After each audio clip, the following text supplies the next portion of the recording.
Good Thursday morning, everybody. It is Aggie Fact Thursday here on Get Your Horns Up, brought to you by Elite Sports Memorabilia. We will have Kyle Umlang joining us a little later, but for now, I'm Travis Gailey, joined, of course, by Orange Blood's own Aaron Little and Nash from Texas, who loves talking them horns. Guys, how you doing this morning?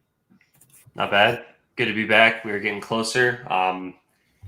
A&M suffered a loss in the Texas Bowl. The best part was just because they're just promoting these college football games, like the playoff games, like crazy. So they're just showing the Sugar Bowl and the Rose Bowl graphics all the time, and then it cuts back to A&M just losing to Oklahoma State. It's just great television. I will say it was like really starting to sink in. I was like, oh my god, wow! Like Texas is actually going to be playing in the playoff, because like you hear the commercial, it's like Alabama versus Michigan, Washington versus Texas, and I'm like, oh my god, wow, it's actually happening. We're four sleeps away. Four. That's it. 1, 2, 3, 4. 4 days away. By the way, guys, the Specs chat line is up and running. Good morning to everyone who's joining us already. If you've got a question, go ahead and throw it in there.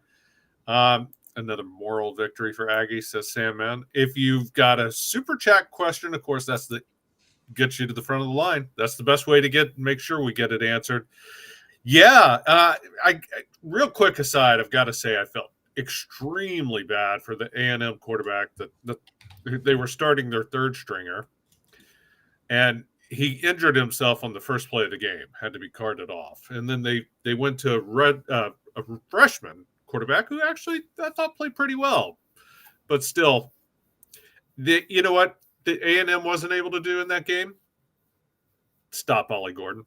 That's one thing Texas did do. That's why Texas is in the college football playoff. They are in fact, New Orleans now. They arrived yesterday. Sark had his pre-conference presser, his pregame presser right there at the airport. I thought there were some interesting things in there.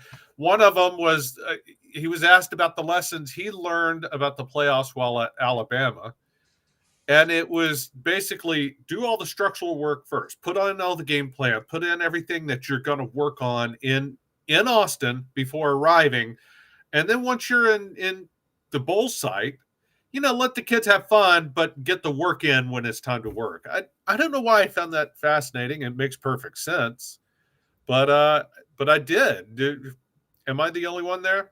No, I mean, I think that makes sense because the game plan is the first thing you're going to look at as a coaching staff. The first thing you're going to do is break down the film and figure out how you're going to attack them. And then, when you actually I imagine when the team actually gets to New Orleans, that's not when you want to be flooding their brains, because, you do want to just physically get them up to speed, get them used to staying in the hotel, get everyone ready to tackle, be physical. Because he says later, when the game starts, it's going to be fast. There's going to be adrenaline. There's going to be players flying all over the field. So it makes sense to hammer the game plan stuff early, so that's already in their brains. So they don't have to think about it, because there's already going to be enough going on, basically from the moment they land in New Orleans. So I wouldn't say I'm surprised, but I think it seems like they're going about it the right way.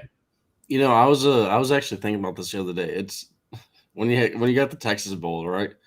You got the Texas players. They're not necessarily wrestling around with cattle or anything like that, but they're actually doing stuff on lambs and stuff, and trying to rope them up and all that. And there's none of that going on. There's no Tom. The last thing Steve Sarkisian would be allowed is Xavier Worthy running around out there trying to tackle some lamb. It's just there's gonna be no tomfoolery, right? This is. I understand. He says, yeah, we're gonna have some fun, but this is business, right? You got the national championship on the line. This is, if you're having too much fun, you sit your what over there.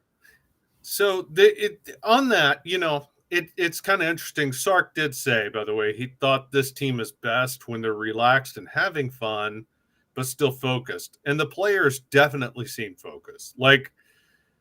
Jordan Whittington was talking about how the first day he's going to have fun. He's going to enjoy the city. He's going to eat. He wants to experience New Orleans food, which God bless you, Jordan. I'm with you right there. That's one of the few things I actually like about New Orleans is the food. Not a big New Orleans fan. Just being honest. It's not my jam, but that's okay. I do love the food. So go get it, Jay Witt. He said he'll taper down after that. But both he and Jalen Ford were talking about, they didn't come here for the bowl game, right? They came here to win. They came here to play a football game, and they're excited about Washington, right? That it's a good competition for them. It's a different team than they faced last year, but that they're a different team than Washington faced last year. And so it feels to me like the players are dialed in. I think everyone's kind of focused and in the right frame of mind, just from what they're saying and how they're saying it. It seems genuine to me. Yeah, I mean, there's a lot of leaders on the team, and while Sark hasn't been to the CFP as a head coach, he's been around college football playoff teams. He's been around Nick Saban. It's just the preparation and the team's mindset and the focus. I just don't really have concern about all of that, and I don't think that's going to be an issue for Washington either. I think it's going to come down to the two football teams on the field, and whoever loses, it won't be because they weren't ready to play or they were just didn't have the preparation or because of the layoff. I think it's just going to be because one team executed a good game plan, the other team executed a slightly worse game plan, and there will be some turnovers, there will be some sacks, and I don't think it's going to come down to any of that off the field stuff. Both teams, I think, here are going to be ready to go. And a lot of that goes back to just the leadership on the team as well. Just there's a lot of veteran guys that are not going to be jacking around or allowing the younger guys to jack around. Everyone's going to be locked in. Yeah, I think like if you were to ask for a resume and say, hey, these are the things that I want in a coach, or these are the stops that I want a coach to have been at, to make me feel comfortable as him as a playoff coach and to get my team ready for the playoffs or the big games. Okay. Have you worked on the USC staff under Pete Carroll? Yes. Okay. Were you there for a lengthy amount of time? Yes. Did you work under Nick Saban? Yes. Were you there for a lengthy amount of time? Yes. Are you recommended by both coaches? Yes. I think those are pretty good teams to have a resume on, to say you worked there during the dynasty eras. Damn, Skippy. And that was always my response prior to the season when people were like, oh, Sark's never won 9 games before. Sark's never. I was always like, just because he hasn't done it doesn't mean he can't do it. And clearly he can, because now he has. And once you've shown you can, then, it's like in scouting, right? When you see a player do a skill, he has it. Then it's just getting it out of him on a consistent basis, right? And on the Jay Witt note, I would be following Arch Manning, Barron Sorrell, Gavin. I'd be following all these dudes around. Will Randall. I'd be following them around because those are the guys that know all the good spots, right? If you're gonna go try and get some good Louisiana food, let me follow the guys that have lived in Louisiana. And you know what? Maybe you just might get some grandma's home cooking. Is Arch's? Yeah, Arch's grandma. I was about to ask if Arch's grandma was still alive, but yeah, obviously she is. I'm just look. You might look with their connections. You might find yourself into a living room. You could, might. Very well. I'm with you. That's smart. You follow those boot boys around when you're in Louisiana. So yeah, you follow the hometown kids around whenever you're in the spot. It's funny listening to the national pundits talk about this game. By the way, they all focus on Michael Penix Jr. And dude, obviously rightly so, right? This is clearly the best quarterback Texas is going to face this year. Jalen Milroe, especially early, is someone who he's not a quarterback's quarterback, right? I mean, he's great at the deep ball, phenomenal at the deep ball, but that's kind of it. He's a limited skill set. Michael Penix Jr. and Dylan Gabriel had a flash or two, but so be it. I mean, Dylan Gabriel's a good quarterback. Is he great? No, I don't think so. That's my opinion. Don't come at me, Sooners. I just love how Oklahoma fans they finally come around to the terms that Dylan Gabriel is mid. I just want to congratulate y'all for finally recognizing the truth. The thing with Penix is he just has so much trust in his receivers. I mean, I was watching more Rome Odunze highlights this morning, and man, the tough thing about Odunze is you can just play really good coverage and it just doesn't matter. Because Penix trusts him so much.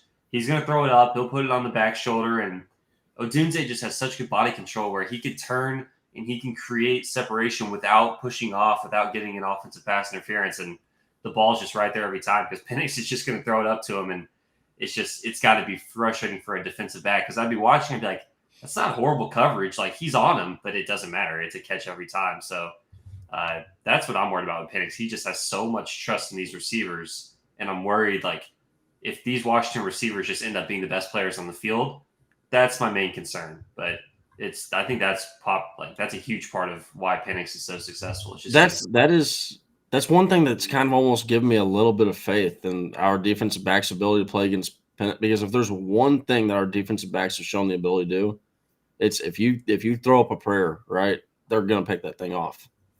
They've done that more often than not this year. And yeah, but I don't know that they've gone up against a receiver as good as no. But I'm just Penix does just like Aaron, you're right. He will just chuck that thing up there and he'll say, yeah, like out there somewhere. Yeah, he literally the meme of F it, he's down there. So that is literally Michael. Like, and that goes to also show about how quickly the ball comes out. He does not care. He would rather have an interception than a sack. So let me ask you guys. Look, I've talked about. I said Michael Penix Jr. is the best quarterback Texas has faced, right? And I agree with that. And by the way, I agree with this Jay Lee chat saying Gabriel's a really good system quarterback, not a great quarterback. I agree with that, but I think Penix is a great quarterback. But Ketch was making the point yesterday. I joined their show a little bit just to talk about my column, and he was making the argument that, which is up on orangebloods.com, by the way. You can go check it out. If you need a link, just look at my Twitter bio. He was talking about he thinks he's giving the quarterback edge to Quinn Ewers. And listen, to some extent, you could say both Quinn Ewers and Penix have been aided by the fact that the receivers are so damn good, right? It's easy to look good when you've got Rome Odunze and Jalen Polk and Jalen McMillan running around. It's easy to look good when you've got, and I will definitely make the argument that Jordan Whittington, Xavier Worthy, and Adonai Mitchell and Jatavian Sanders have aided in Quinn Ewers' development. But his point is he's trying to say that Quinn Ewers is ahead of Michael Penix Jr. right now. Would you take Quinn or Penix Jr. if it were you? I mean, it sounds a little bit crazy, but if you go over just like the recent sample size, because this is like it's people use this argument all the time with all year long. They say you're only as good as your last game. You're only as good as your last products. Well, the most recent games that Michael Penix has been over the last 7 games, he's had 273.7 pass yards per game. That's compared to Quinn Ewers' last 5 games. That's 289.8. And this is over the same time period. Quinn Ewers has just missed 2 games versus having suffered the Houston injury. And this is even with Quinn Ewers coming back from injury. So over that time period, Quinn Ewers is 31st in total yardage. Michael Penix is 8th. But Penix, it goes down. And I don't know if Aaron can put the graphic up right here. You can see Quinn Ewers' completion percentage, top 5 quarterback, adjusted completion percentage. What does that do? That gets rid of drops, that gets rid of throwaways. It just measures the accuracy of how accurate the quarterback was. Far greater than Michael Penix. Yards per attempt, greater than Michael Penix. That's top 20 quarterback. Touchdowns throw, Penix does have that. I think that goes to show that the wide receivers he has. But just to what Aaron just said, he's one of the highest, and this is out of 119 quarterbacks. He's 96th in interceptions thrown. He throws the ball up a lot. Now, something that you can say to him is when he gets pressured, he doesn't get sacked a lot. So that's something that you cannot say with Quinn Ewers. But I would rather take Quinn Ewers in this game. I think, judging off what we've recently had. Yeah, I mean, I think you can make a good argument for both. I think the Texas offense is going to have an easier time than the Washington offense will. When you look at the quarterbacks, I think Penix, he does get the ball out quick. He's more accurate on deep balls. His ball placement's probably a little bit better. Quinn takes care of the ball really well, which I really value for a game like this, because if Michael Penix does take just one too many risks and, there is an interception for Texas, that could change the game. I think he's more likely to throw a pick than Quinn is, even though I wouldn't be surprised if they both throw one in a game where we expect a lot of passing volume. But yeah, I mean, Penix has been, all the splits for Penix, I do put a lot of weight into the O-line injuries and not having McMillan, and apparently he had the flu for a while, but it's not like Quinn Ewers didn't deal with his own stuff. But yeah, I mean, that's, I think I would take the Texas offense, even though I think, Penix does have his advantages individually over Quinn right now. Yeah, the Texas offense for sure. And Nash, I thought that was a great chart you put up. Can we pull that up one more time real quick? Yep. It is interesting to me when you look at this. The one thing you have to be a little concerned about is the sack. I mean, Ewers really does. I always complained about this with Sam Ehlinger. I thought he stepped into sacks. Ewers he doesn't step into sacks. He holds the ball so long. And right under that is that time to throw chart. And, Ewers has got really good time to throw the ball. And I think to some degree that's limited his, because this line is so good, he has a little more time. So he's not rushing the processing as much as maybe he probably should be. But I don't know if it were a straight up, I think this was my answer to catch. If I'm having to pick a quarterback right now, it would be Penix. I do really like Penix. If I'm having to pick a quarterback for now and the future, it's Quinn Ewers. I think Quinn has the higher upside. However, Quinn's growth over this season has been phenomenal. From where he is a much better quarterback now than he was even against Alabama, and he had a very good game against Alabama week 2. I just think he has continued to grow, and it shouldn't shock anyone if Texas comes out of this game with a victory and it's Quinn Ewers who carried them, and he's the one getting all the praise. That's a scenario that, frankly, I kind of see happening. Yeah, I think this is going to be a passing game. I think it's super fair to say Penix has had the overall better season. He's been the player this year. Quinn Ewers can definitely be the better quarterback on January 1st. And then Quinn Ewers can be the better, NFL draft guy. I think all three of those statements can be true and probably are true, all at one time. You're on mute, Travis. There, I got you. Yep, I'm with you. I will say also, I was scrolling through Twitter yesterday and I saw you on House Divided, so I clicked on it just for a little bit. And right when I clicked on it, it was Ketch asking you if there's one area of concern. And right when he started to ask the question, I tried to race to the chat and I was going to be like, $500, he says Terrence Brooks. And I couldn't get there in time, but just immediately I was like, I do also want to point out that Terrence Brooks has the best statistics. You could go. The chat pointed it out. Don't worry. You can go snaps per target. You can go man coverage zone. Travis, it's a losing every time someone's getting burned, I look up and it's oh my god. See, that's my point. I didn't want to derail the show. I just thought it was funny. I know, but I know what Travis is going to say. I'm going to be honest, Travis. And I mean this with the most respect. It's coming off as Sam's Texas-ish with Aggie Rito. I mean, no, come on now. That's I'm just crazy. saying it's a losing argument, and that's crazy. And that's an Orange Bloods reference for those of you. That is a specific Orange Bloods. That's a rather dated Orange Bloods reference at that. So. No, it's been around a while. Yeah, the one that was a couple of years ago, wasn't it? That he was. Oh, I thought he keeps on showing up. He may. I don't know. It's like a mole you got to keep on whacking. I don't know. I don't really follow him. No, I know, and I wasn't going to go there. He was just kind of threw that out, and I was reluctant to even answer the question in the first place. But seriously, every time, the statistics aside, every time I look up, he's getting burned. And I'm just saying, he's my least. He's not Manny Muhammad. Manny Muhammad is reliable, dependable, a damn good cornerback. Ryan Watts is pretty damn good cornerback, reliable and dependent. Muhammad's my favorite right now. I really do think he's got the highest. If I got to rely on getting a pass breakup, I'm going to go with the guy that leads the team. I'm excited for some of those Man. matchups, man. Like the Ryan Watts, the Manny Muhammad against Odunze, Polk, McMillan, like the Texas defensive line against Washington's offensive line. Like there are some really, really good matchups in this game. I'm excited for. Well, see, that's one of the underrated parts that I don't think a lot of people are like. A lot of people are just dismissing the man. This is especially for like the Ryan Watts, the Jade Barons, right?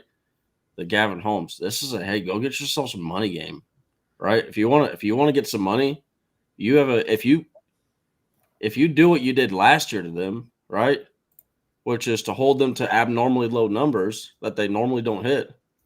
Hey, now it's not just a fluke, right? Now it's like actually, okay, there might be something there. I will say, by the way, I felt a little vindicated last night watching the Texas A&M bowl game. At halftime, they started previewing the Texas versus Washington matchup, and they talked to Emmanuel Acho and I forget who the other dude is, the former coach, and they were both doing matchups that they wanted to see. And Acho busted out the Jade Barron versus Jalen McMillan matchup that we've talked about quite a bit on here. So I was like, oh, yeah, good for you. Good for you, Emmanuel Acho, following our lead. Maybe he's watching. If so, happy to have you on the show. Just hit the I like know he's a former Texas legend, but talk about a blind squirrel finding a nut with an opinion. That's just damn, dude, really? I think there's a difference between his analysis and his editorial takes, right? His opinions. Like his analysis is good. The dude knows what he's talking about. I mean, he's got some skins on the wall. Well, I think he has had a tendency to kind of die on a hill on Twitter. And then multiple people go really bad ones. Yeah, multiple people that also know what they're talking about with football go, I don't know about that. Well, all right, fine. You guys just drove away a viewer. We're not going to ever get Emmanuel Acho tuning in again. Way to go. Baby, if he came on the show, I wouldn't be able to be here. I'm just saying, like, I wouldn't. By the way, guys, do us a favor. If you are watching right now, go ahead and please hit that like button. It helps us out. It really does. It helps us out quite a bit.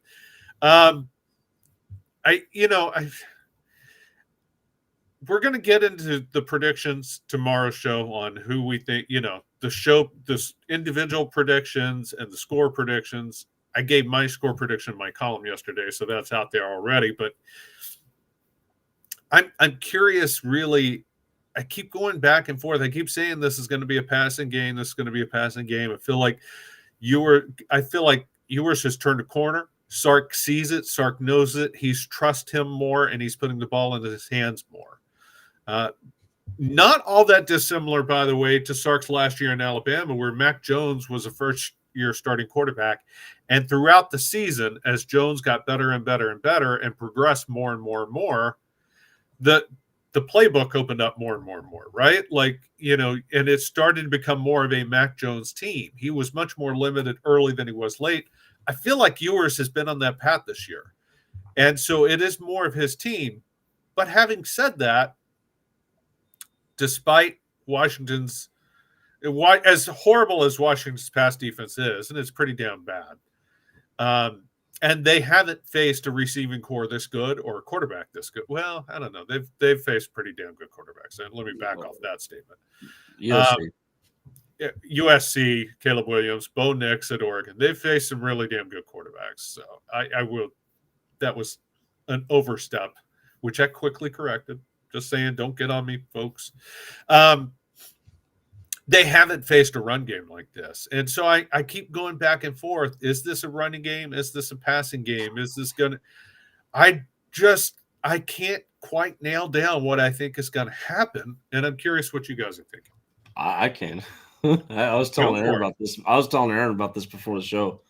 Is about to run the damn ball. That's what's going to happen. Steve started like it. I don't know how anybody can watch Washington. Every single game I've watched different games at different spurts, whether it's Boise State. It just does not matter.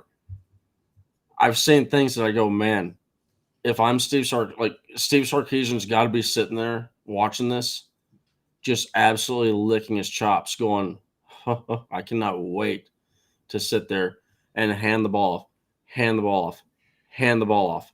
And on the opposite side, like Washington, they want to run the ball. Like I said this to Aaron, this is like playing USC's offense, but you're not getting USC's defense. I would be surprised if Texas ends up being run heavy in this game. I think they'll definitely be balanced. And I agree with you, Nash. Like, you watch Washington and you look at the Texas run game, and I think they could just pound the rock. But I think it's going to be balanced. Yeah, I just think they're going to try and shove it down their throat. Like, they're going to make an emphasis to do it.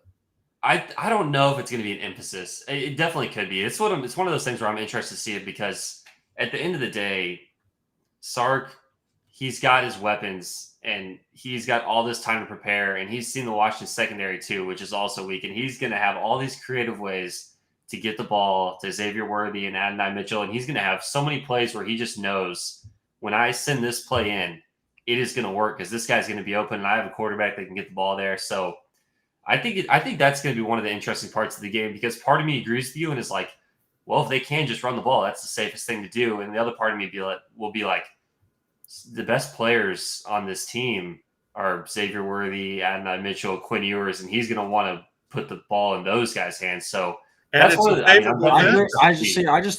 think this is going to be all about getting ahead of schedule, because to what you were just saying, right?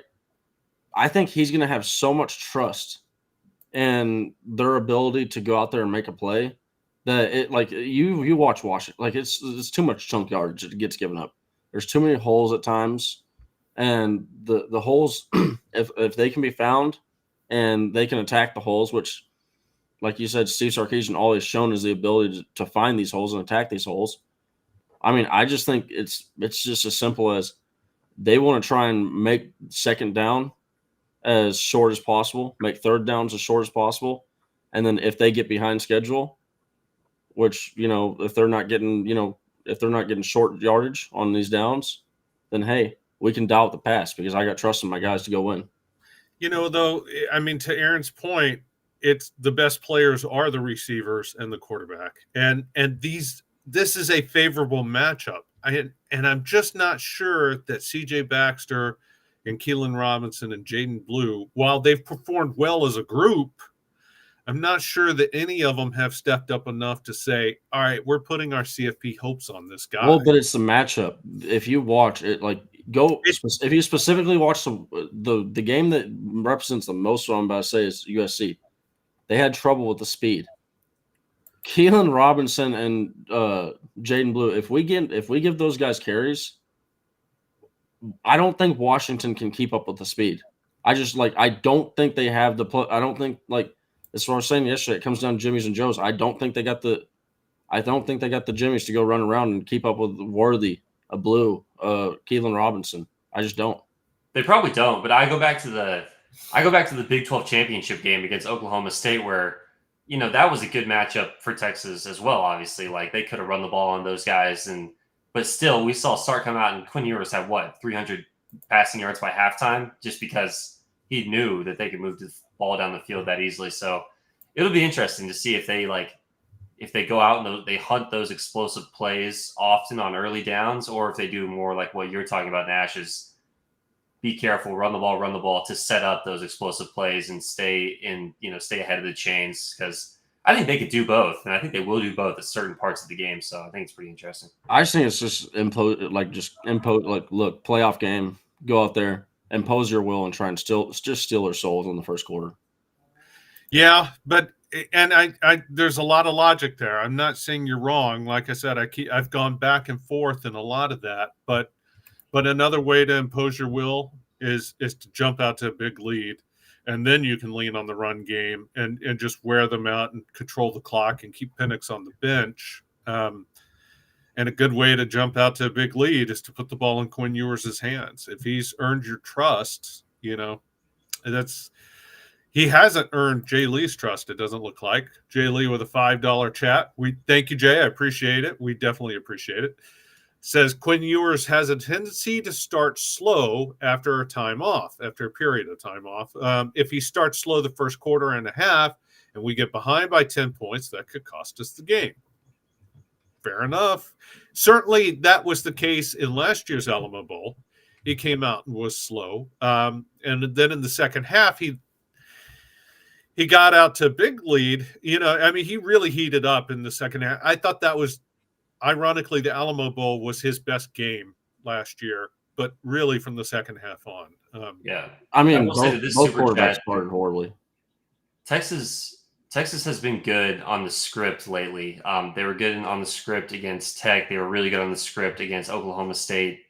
And I think that doesn't factor in the time off, which I know is a big part of the super chat. But I think when Sark has this much time to prepare a script, and he's going to know this is, Quinn's been in big games and he's played well in big games, but there's still going to be jitters there and there's still going to be nerves. I think Sark he's going to know that, and he's going to have easy throws built in for Quinn early to build his confidence. And this script has been practiced over and over and over. So I think Sark's going to be able to do a good job of easing him into the game with some passes early. And then from there, it'll kind of feel like a normal football game. So I don't have too much concerns about Quinn coming out to a slow start, but we've never seen this team in the college football playoffs, so anything is on the table. And so here's the deal: is I do agree with what y'all are saying before. There's just so much trust factor in this team across all phases of the game, whether it's running the football, whether it's throwing the football, whether it's catching the football, whatever we have to do.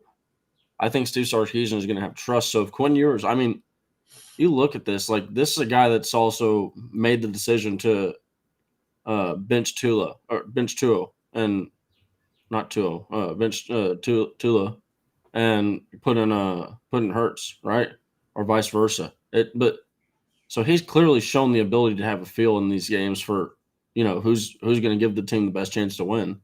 And I trust Steve Sarkisian to go. If I don't think Quinn's got it right now, then hey, let's try and find another way to win. Yeah.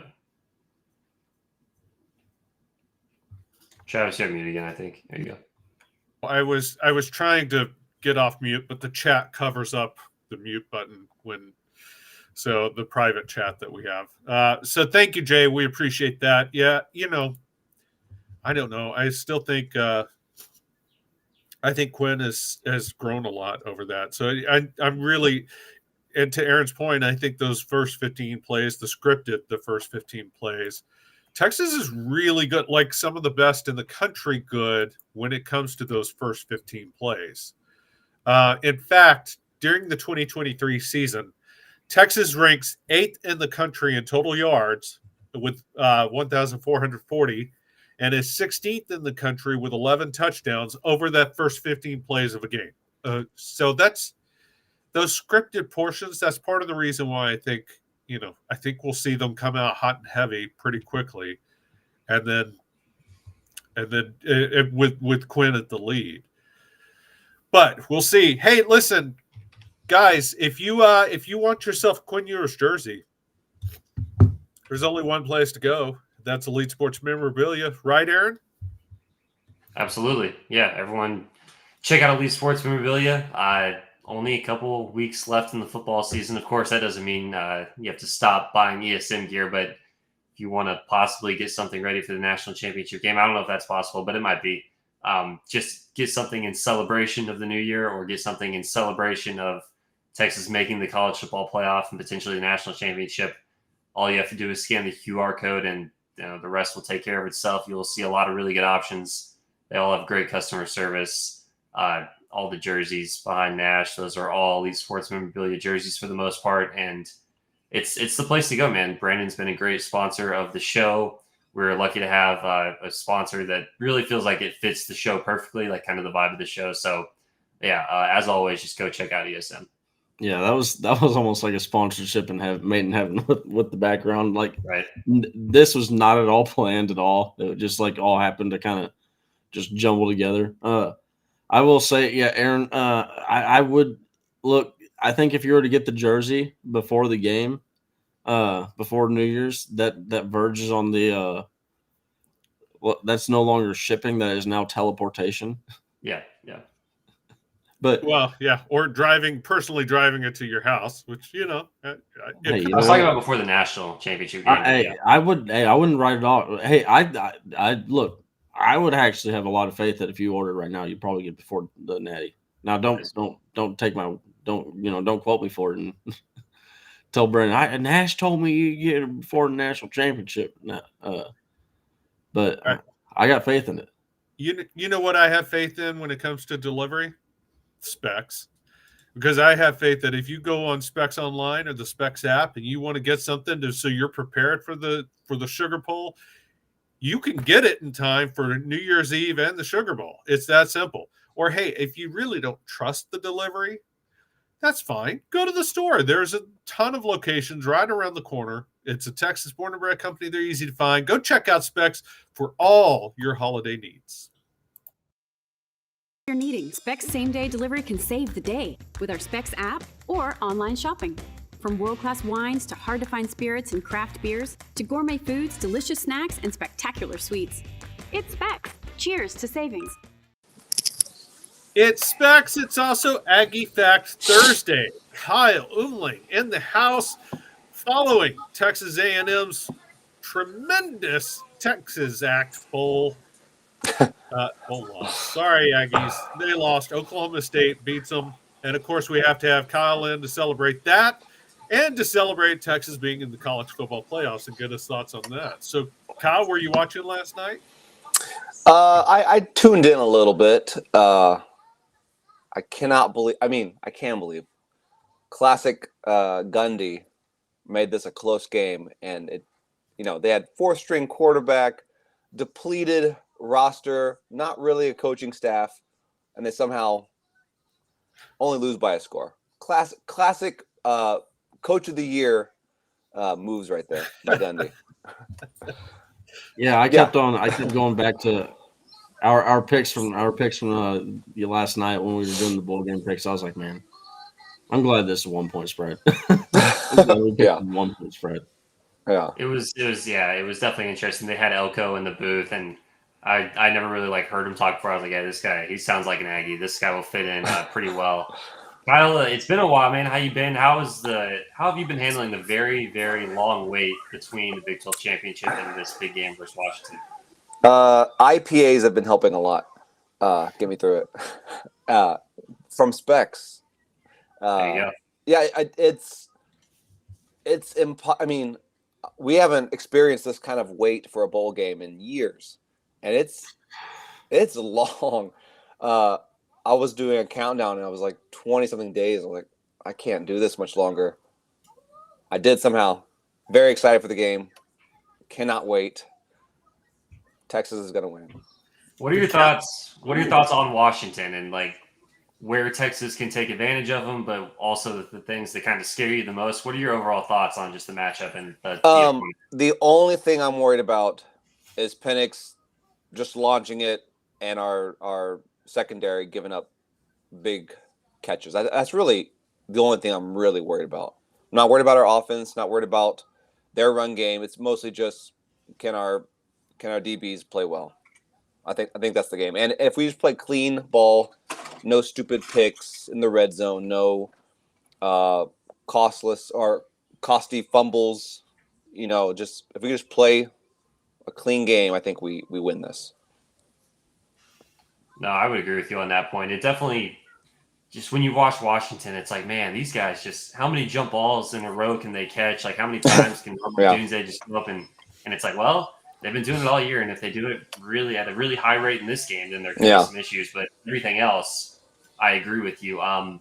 The other side, Bama, Michigan. Have you given much thought to it? Do you have a team that you'd rather play? Would you rather, hey, we beat Alabama twice, we avenge the game, or maybe Michigan's a better matchup? What are your thoughts there? I'd rather play Michigan because it's hard to beat the same team twice, and Bama's playing at a whole new level than they were week 2. But I don't think we'll get to play Michigan. I think they steamroll Harbaugh, and Bama is going to the Natty. But I do think it'd be kind of cool if we played Bama for the national championship. I think it would, something weird happened when Colt McCoy went down, it changed the trajectory of both of our programs. Bama wasn't really anything, and then right after that, they started going up. We started going down, and now we're kind of back up to their level. So I think if we win against Bama, I think the curse is broken. We're back on track. We Freaky Friday right back to 2009, and the last decade didn't happen, or last 13 years didn't happen. Yeah, I've long said that there was some freaky juju that happened when for Colt sure. McCoy got injured. It went and it carried over to the Texas baseball team. That just broke my heart in 2009 or really 2010. But yeah, I was gonna say this game. It's what are your thoughts on the rushing matchup that you got here? Have you looked at the rushing defense for Washington? I haven't really. I've been trying not to look at really anything. I want to come into this game just fresh, spring eyes, no trying to predict anything, because I'm just happy to be here. At the beginning of the year, I was hopeful that we'd do well and be in the playoff, but there was a little part of me that was like, we're probably gonna blow it. But I'm just so thankful we're here. I think Sark had a month to plan for this game. I think we're gonna be well prepared. I'm not worried about really anything. I just clean ball. I'm not worried about the rushing game. Jonathan Brooks, if he was here, it'd be no questions asked. We're gonna be fine. But since he's not here, we might have some issues. But we have a great running back room, so I'm not too concerned. Yeah, I miss Jonathan Brooks. Yeah. You bring up one of the toughest things about Kyle. I noticed you already posted. You good, Travis? Go ahead. No, that's all right. I was just gonna say, Kyle brings up a good point. Yeah, I was saying, Kyle, I noticed you already posted the some Aggie facts. I don't think he picked it up. This is great television. Great. Hey, Kyle, I noticed you posted the updated standings for all of the Texas teams on Twitter. Yeah. And I was trying to determine if that was just you being kind and generous, or are you trolling Aggies? I don't know what's up with that. What do you? It's just a fun fact for everyone in Texas to enjoy. If it trolls someone, so be it. I love it, actually, and I couldn't help notice they're ranked right there with Texas Tech. Yeah. So, yeah, I mean, I would feel good being next to a team that we beat by 50 points. I'd feel really good about that. And below Texas State, who I don't know Yes. if y'all caught it this week. Texas State was playing at the SMU Stadium in their bowl game, and they literally drank all the beer in the stadium. They tapped the stadium. It's pretty awesome. Good for them. First bowl win for their good things happen for Texas State. So couldn't have happened to a better team. They were due. They were definitely due, and they celebrated accordingly. All right, Kyle, are you ready to give an official prediction? I do want to get your score prediction before we hop out of here, because it's gonna be the last time we get to talk to you before the game kicks off. I forgot what I posted. I posted something. I think it was 35-21 Texas, I think is what I had. Something around there. That's pretty low scoring for Washington. So what do you think? What do you think the Texas defense, why do you think the Texas defense is going to have that much success holding them to only 21? Like I said, the run game, I don't think they'll even have a run game. I think it'll be Penix scrambling or launching balls, and half of them are going to be caught probably. So 21 points are going to come from probably long passes, I would guess. Kyle, so my only what are you going to do to pass the time leading up to the game? Because we were talking about that earlier in the week, and it's going to be a long. That feels like it's going to be a long day. Yeah, I mean, it starts at what, like freaking 8:45. That's on a work night. They're killing me with that. One day it'll be on a Saturday night, hopefully. Yeah, in our lifetime. Travis is right there with you. Yeah. And I will say I do agree with you on the Alabama thing. It feels like if Texas plays Alabama again, that almost feels like one of those deals where Alabama, I feel like it might like that might end up if Alabama beats Texas, that might end up being on a documentary where they go, yeah, we were rooting on Texas the entire year to just win to make it to the national championship so we could beat them one more time, or so we could get our revenge on them. That would just be a classic Nick Saban thing. Well, I mean, it's harder for us because we have a game plan for how to beat them, but they know our game plan now to beat them, so they're going to come up with something. Yeah. I'm not – as long as we get there, I think Texas is back anyway. So regardless of winning or not, Texas is back if we get to the championship, in my opinion. Just get on the boat. Just get there, yeah. Get there and have fun celebrating. I don't know. TCU was saying that last year too. We will. I promise you, we will not be beat by 60 points if we play Bama. Promise. That was. I would put money on that. Yeah, that will not happen. Travis, do you have any, or Kyle, do you have any Aggie facts prepared, or are we just moving on? Yes. A&M has as many losses in the last 2 seasons as Sark has had in his entire 3-year tenure at Texas. Ollie Gordon had more rushing yards in the first quarter of last night's Texas Bowl against A&M than he had in the entire Big 12 championship against Texas. And we've already talked about this. Texas State had a better season than A&M, probably for the first time ever in history. So A&M's doing great things. They're on the up and up. GJ Kinney to be the next A&M coach. Hey, you know what? That is my favorite Maroon school in the state of Texas. There it is. Another great Aggie Fact Thursday. Kyle, thanks for joining us. Yeah, thanks for having me. I hope you make it through the weekend. I hope you make it through Monday, and then I hope you're able to enjoy the game just with everyone else. It's gonna be stressful. It's gonna be fun, but I guess that's what it's all about when you make it this far. A lot of IPAs. A lot of IPAs on Monday. Yeah, would rather be here than not be here. So I'm happy. Yep. Absolutely. Damn, Skippy. Hook them, guys. Y'all have a good one. Have a good one. Kyle. Love Aggie Fact Thursdays. Sorry for the delays, everyone. And I'm dealing with I woke up with a cold this morning, so I've been struggling today. I'm on the struggle bus today.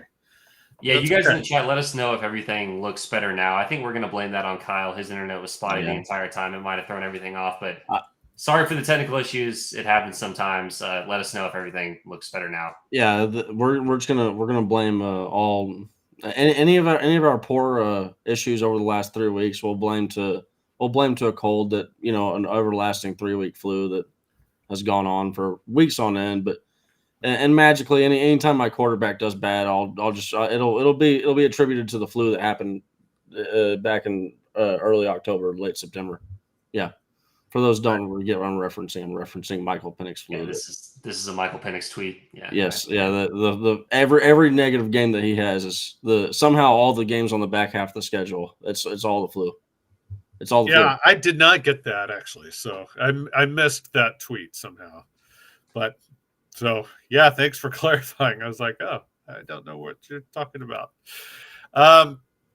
This is going to be a fun game. We are doing our predictions tomorrow. This is a chance for you to get your predictions in tomorrow, by the way, and win a free autographed jersey, compliments of Elite Sports Memorabilia. So you want to tune in for that. Best way to make sure you don't miss the show is, of course, to subscribe to the channel, right? That's a simple and easy thing to do. Just hit subscribe. You won't miss any shows.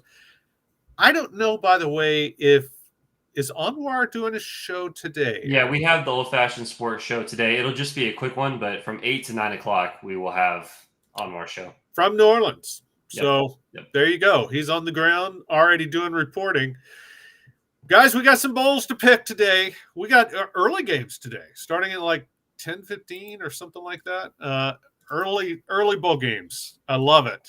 We got baseball. We got baseball games. We got a game at Fenway and a game at Yankee Stadium. That's the game of the day, I guess. That's right. Fenway and Yankee Stadium. And, of course, last night was or the night before was – well, last night was at Petco Park in San Diego. And then the night before was Chase Field in Arizona. So, yeah, college bowl games love those baseball stadiums.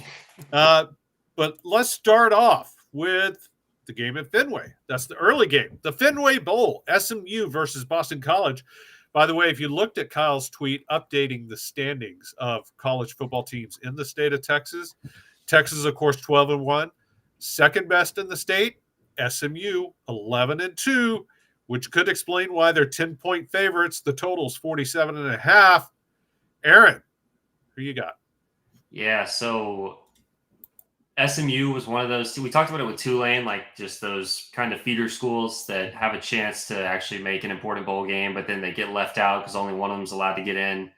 SMU was a team that definitely got left out, so I think they're going to be a little disappointed to be in the Wasabi Fenway Bowl.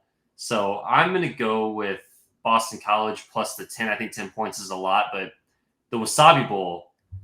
My favorite TV scene ever is the Wasabi scene in the America's Sides episode of Succession. I don't know if either one of you guys have seen Succession, but I was going to ask you, do you guys have a favorite television scene like of all time? Because that one's mine.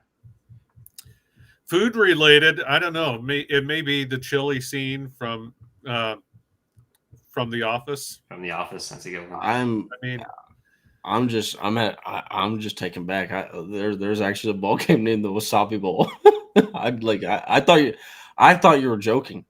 Oh no, it's the. I thought this was a full on joke going on, like one of these bowl games. No, it is called the Wasabi Fenway Bowl. It absolutely is. Favorite movie on television. Favorite part on television. Probably something from Curb Your Enthusiasm. There you go. All right. You know what? The Palestinian chicken on Curb is that was one of the best episodes of all time. If you're not familiar with it, it is, Larry David is of course Jewish. Larry David is just a comedic genius. That dude is he is just he fell in love with a Palestinian chicken place. So it's great television. Good call by Sam, man. Scott's Tots is a classic. Everyone put in the chat your favorite television scenes of all time. I definitely enjoy going through those. All right. So you're taking Boston College. Yep. Nash. I'm taking SMU. There you go. Yeah, smooth. I got to admit, I really like Jeff Hafley, the Boston College coach. I think he's a very good coach, especially a defensive-minded guy. But I also used to love the Pony Express back in the day. I mean, they were kind of fun to watch. McElhaney and some guy who killed 5 hookers, supposedly, allegedly. That hasn't been proven. It's just the internet rumors. I'm just saying, and of course the Trans Am, the Aggie Trans Am. I'm going to stick with SMU. Pony up in this one. Give me the Dallas team. And I'm taking SMU with the 10 points. For those that don't know, let's not just gloss over the Aggie Trans Am part. The Aggies tried to recruit. This is the funny part is SMU got in trouble for it because didn't they? They were the ones who got the death penalty for it. Yeah, they got the death penalty because A&M tried to recruit him with the Trans Am. A&M could not buy one of the best running backs. He was like, you know what? I will accept the Trans Am and go to SMU. And he did. Eric Dickerson, of course, is who we're talking about. But you guys know that. We got another game coming up, the Pinstripe Bowl in Yankee Stadium. Rutgers, the Block R, taking on Miami, the Canes. Rutgers actually are 2.5-point favorites. This is a low total, 41.5. They're not expecting a shootout in this game. Let's start with you, Nash. Who are you taking? I'm going with Miami. I would love it if Rutgers wins because this just adds to my level of Florida State trolling on Twitter. Which, by the way, thank you to USC for blowing the ever-loving crap out of Louisville. That just made my night. Made it all worth watching some crappy bowl games. But I'm gonna be tuning into some more crappy bowl games to see if we can keep this up. But I think Miami will pull out with the W here. Travis, you keep leaving out just the electric sponsors that these bowl games have. Sorry, you're right. This is the Bad Boy Mowers Pinstripe Bowl. The Bad Boy Mowers, built for the bold. Bad Boy Mowers, tractors, UTVs, and handheld tools aren't made for everyone.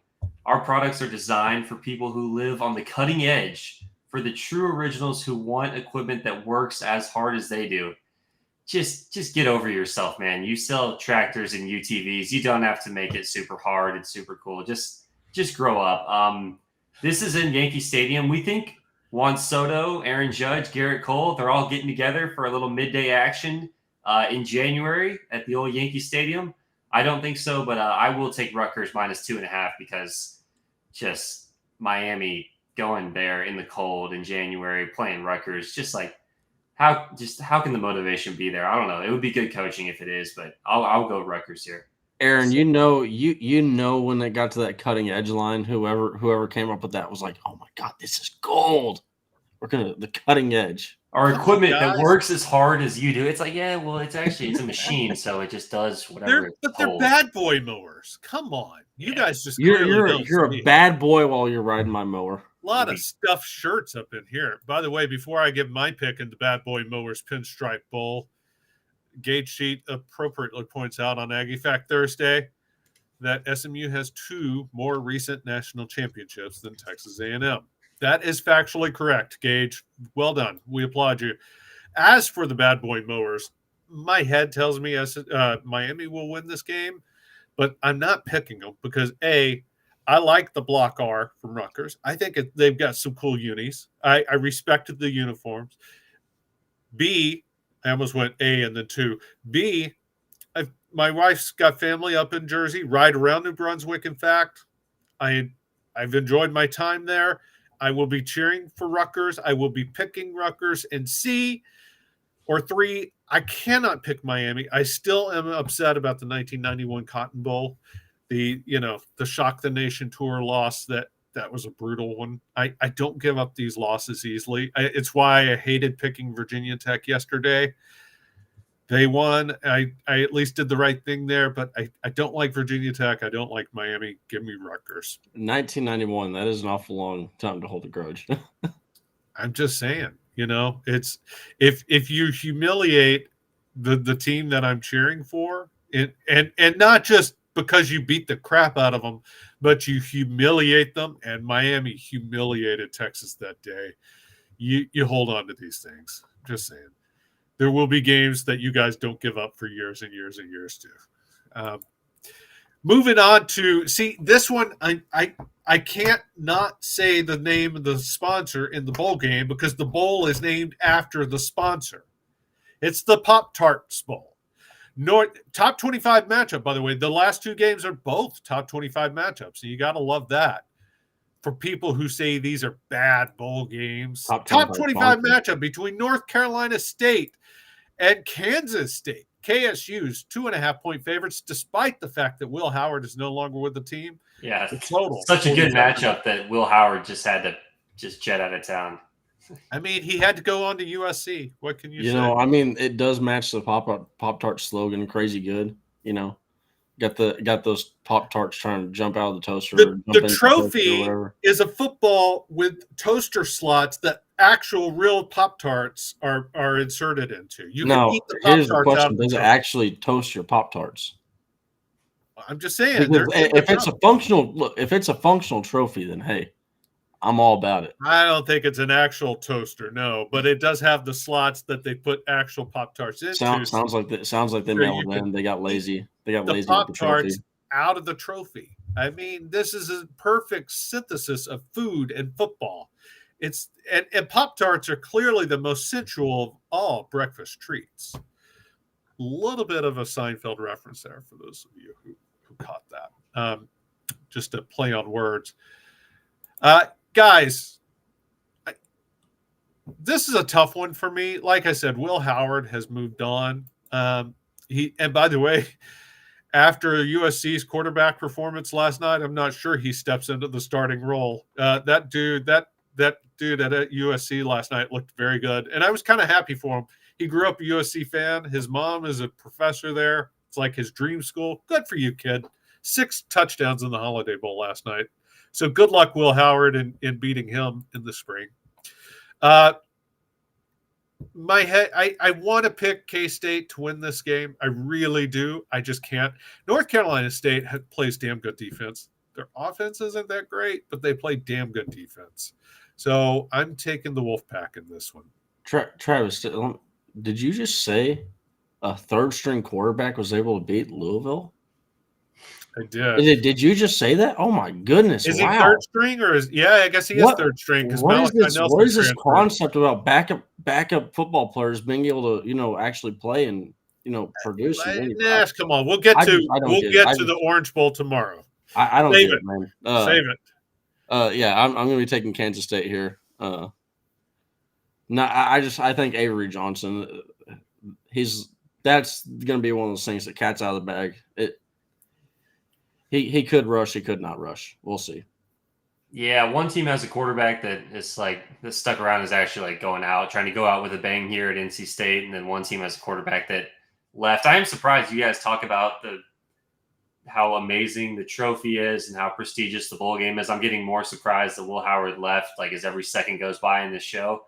But yeah, I'm gonna go NC State. I wasn't the biggest Pop-Tart guy, but I understand the appeal because I do eat a lot of junk food. But yeah, I will go NC State plus 2.5 here. I just love their commercials are they're pretty high tier on the children's commercial tier list. There you go. Now the last game of the night, the Valero Alamo Bowl. Are you a Valero gas consumer there, Aaron? Are you gonna? Yeah, I mean, I don't really have a certain gas station. Apparently, you just don't like corporate sponsors of any kind. Well, I don't know. I don't put that much thought into it. I just find a gas station and pull over. There you go. All right. The Valero Alamo Bowl, another top 25 matchup. This is a good one. I am looking forward to this one if I can stay up for it. 8:15 at night. I may watch the first half. We'll see. Arizona, 14th in the country, taking on OU, 12th in the country. Arizona are 2.5-point favorites. The total's 59.5. I don't know. Well, let's start with you, Aaron. Who you got? Was the Brent Venables quote real, saying that Arizona is probably the best team they've played all year? I don't know. I didn't see that. I saw it. I don't know. There's a tweet saying that Brent Venables said that Arizona's the toughest opponent they played all year. If that's real, just prop to Brent Venables. That's a great quote. I love just putting that out there. That is funny. I like Arizona here. They have been very good all year. Jackson Arnold, I want to see how he plays. I think it's going to be, obviously you can't take too much away from the bowl game, but he's going to be their quarterback next year. So I do want to see what he looks like. So I'm going to be interested in that regard, but I'll take Arizona here. I do feel like they're the better team overall. Yeah, I'm taking Arizona. To add to my glory on Twitter. Look, these things, and it's also setting up for a good deal of karma to potentially make me come crashing down on Monday. But right now, I'm a happy college football fan. Okay, so I'm going to continue to enjoy I'm going to soak this up. I'm going to soak this moment up because also I do want to point out 4-0 yesterday, baby. Yeah, you had a good day yesterday. I did. You did. Good job, Nash. We're now back on top of Team Nash. Good job, Nash. I think I was 3-1 yesterday. Is that correct? Yeah, and I was 2-2. Yep. There you go. I do think Arizona is a damn good team. I think they've been underrated all year. I really like the job that Jed Fish has done out there. I was surprised he didn't get a big jump. One of the big schools that had an opening. I'm surprised they didn't go after him more. I'm surprised A&M didn't go after him more, frankly. I like Mike Elko. Jed Fish, unlike Elko, is a devoted recruiter as well as being a damn good coach. So I think Arizona's on the ascendancy. I like them going into the Big 12. Despite all that, I think OU has got a little something to them. You know what? Like Sandman says, just for that quote, he's picking Arizona by 7. Actually, I'm just because of that quote, I think OU's going to win. I think there's a little bit of a chip on their shoulder. They haven't lost that much in the portal. They don't have that many opt-outs. They have some, obviously. And Dylan Gabriel moving on, I don't know that was as much Dylan's choice as it was OU's. Brent Venables talked about how they expected him to be a one-year player, and he kind of made it sound like they had told Gabriel he would be around for 1 year, and then they were moving on to Jackson Arnold. So I I don't know. I just feel like bowl games tend to come down on to which team wants it more. I think Arizona does want this, but I feel like OU has got a chip on their shoulder too. I feel like they feel like they're not respected enough. That's fine. Go out and do it. Win the game. Win the Valero Alamo Bowl. There, maybe at the end they'll insert the Valero gas pump hose right into Venable's mouth and pump him full of whatever. Not gas, obviously. That would be dangerous. But just saying. Yeah, I'm picking. Sorry, Brent Barry. I'm picking OU. I didn't say I'm rooting for OU. I said I'm picking OU. Travis is not a lunatic. He's making a joke on a reference that Brent Venables had where he's got the fire hose fully inserted. Oh no, I am both those can be true. I am a lunatic, and I am referencing Brent Venables in his first Big 12 media days, talking about it was just so much the fire hose was fully inserted in his mouth. And he did the mime while he said it. That was the best part to me. He was like, it's fully inserted. He left it open for some questionable memes to be made. Oh, big time. Guys, that's it for today's show. We are coming. We'll be right back here tomorrow. Like I said, we're picking the Texas game. We're breaking it down, what we think is going to happen. We're picking the Rose Bowl. And we'll have picks for the rest of the big games over the weekend.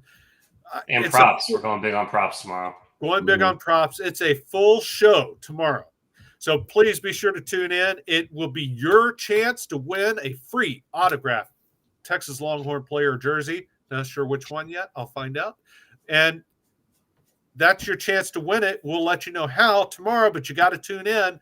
Do us a favor on the way out. Hit the like button. Subscribe to the channel. And any final words, fellas?